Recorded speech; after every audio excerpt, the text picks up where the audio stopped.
So the brand new War Tycoon update is finally out, and this time it's going to be bringing us with something a little bit different, which we have been asking for. So anyway, let's just jump right into it. So the first thing which was actually changed in this brand new update is that they have basically added a new war operations section, which basically works a lot differently. So for example, if I'm going to be heading into helicopters here, there's going to be 3 tiers. Tier number 1, tier 2, and tier 3, and all these vehicles are basically put into different categories. So in a sense, the better the vehicle, the better it's going to be ranked and the more difficult the challenges are going to be. So for example, for tier 1 we only have 1 challenge, which is pretty easy. For tier 2 we have 2 challenges which we pretty much have to do, and for tier 3 we have 3 challenges which we have to do at once. I think this is a pretty cool system, and it really does encourage players to try to get the earlier vehicles way before the more, I guess, powerful ones in a sense. So I'm actually really liking this update quite a lot. Anyway, let's go ahead and take a look at the brand new vehicle which was added in this update, and that vehicle had to be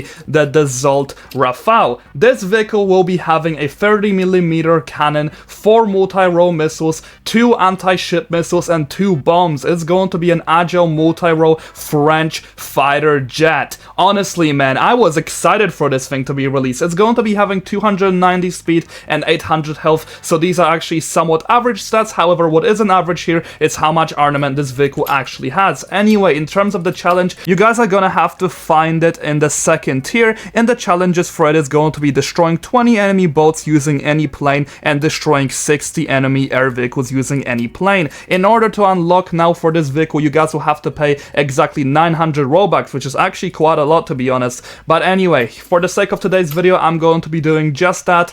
This vehicle will be costing around $2 million, so let's go ahead and also spawn it in. Honestly, man, I have been waiting for them to add a lot more European vehicles, or a vehicle that was from Europe, and this is the Dessault Rafale, or however you guys want to pronounce it. This is actually pretty small. It's one of the smaller planes. I think it's going to be roughly around the size of the F-16. Its takeoff speed is actually kind of slow. However, let's take a look on how agile this vehicle actually is. And looking at this vehicle does have a pretty good turning speed. I will have to say it's definitely like a little bit better than a lot of our vehicles like the F-16 and F-18. I think the maneuverability for it is going to be great. It's going to be having its 4 multi-row missiles. Let's take a look at the reload. It's going to be pretty long, and it seems about standard. Let's take a look at the bombs as well, and it's obviously going to be having its anti-ship missiles. I will be damage testing this vehicle to tell you guys how powerful it is, but I'm going to leave that for another video. Anyway, for the sake of this, that was pretty much everything in today's video. Do let me know in the comment section down below what you guys think about this brand new update. Honestly, it does seem pretty small. However, it did get in a lot of cool changes which we have all been waiting for, such as adding tiers to vehicles and just overall encouraging people to get the worser vehicles first before getting the more powerful ones. I kind of like this system. But just lastly, before we end, they have also added a air radar to the Eurocopter Tiger. That is a pretty interesting choice, to be honest. I don't really care about this as much, but I do think it's a pretty cool addition they also added in this update.